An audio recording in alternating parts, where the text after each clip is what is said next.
friends, this is Lopa and here today I am back with some tips for group discussion. As group discussion is a very vast subject and a topic to discuss, I'll divide it into three small parts.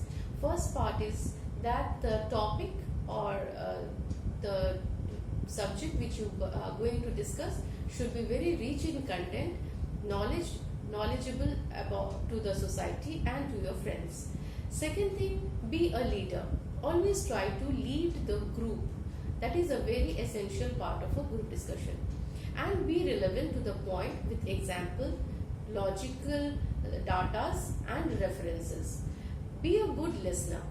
Fifth point is improve your communication skills, which is very important in a group discussion and when you are doing it in English language.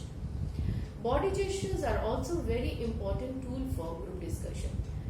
Seventh point, no aggressive move like physical or verbal. You cannot raise your eyes, point out a finger, stand up from your chair or show any kind of physical aggressiveness or verbal aggressiveness.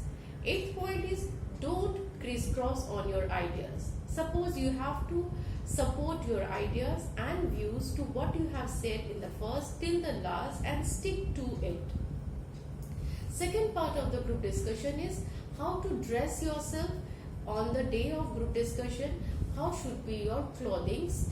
Like the first thing is you have to be very simple in your wears. Don't wear very fancy and glittery dresses because it may be a college or office or an institute where you are going for a group discussion and here we are going to exchange our ideas. Speak loudly and clearly so that you are able to be heard by every and each participant in the group discussion. Third point is to be confident but avoid being overconfident. Confidence is good but overconfidence is not good, which will be marked as a negative marking. Fourth point is to talk to sense.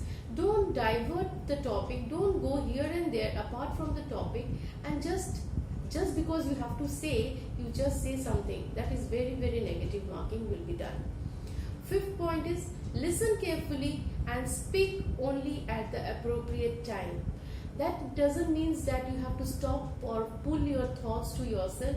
Suppose you are not agreeing with someone or you have a different point of view, you can just very politely can say, I have a point to put up here or I disagree with your point, I want to put my point, and you can put up your point and wait for the right appropriate time. Don't fight and have a conflict in between the participants.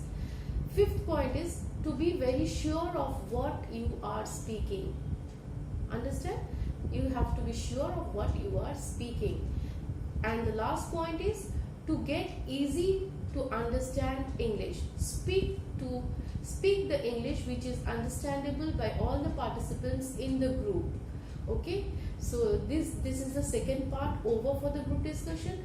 Third part is the skills required for group discussion. Now what are the skills required for a group discussion? In a group, it can be a small group, it may be a large group, but the skills are same, equivalent in all the groups. First is reasoning. Try to find the group discussion category, the topic that you are comfortable with, your friends are comfortable with, or if you don't understand, please clarify with your teacher in the class. Speaking of the topic is familiar, you must start the GD. Everyone should have initiativeness to start the topic. To start the topic in the sense, everybody should have a very nice starting refreshing point to start with. Third is every one of the participants should have a time management. If the topic for discussion is given for 15 minutes or 30 minutes, divide the time accordingly and before time, make it sure that you come to a conclusion at 30 minutes or 15 minutes, the time given to you. The next point is the presentation.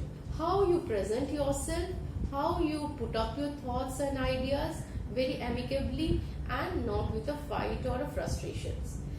Next point is paraphrasing and summarizing. This comes very near to the conclusion. When you are going to conclude the topic, paraphrasing, is or gisting or summarizing the topic, which is a very important thing. Suppose you have not come up with any point during the discussion, but you have heard about all the points when you were discussing.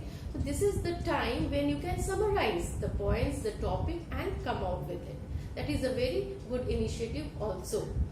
Next is your creativity. How you change your voice, tone, and that is called creativity in group discussion. How you make it more interesting.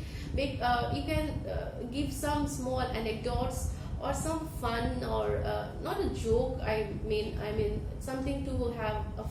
If the topic suggests you to have a funny thing, you can share something which will ease the atmosphere. Next is keep on listening.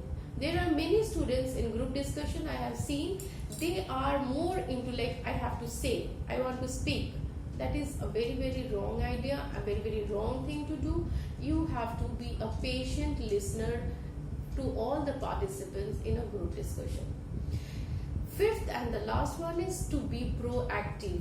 That doesn't mean that you have to speak on everything, every views, every point it comes out on the table, but you have to be proactive, not a lazy and a lousy participant.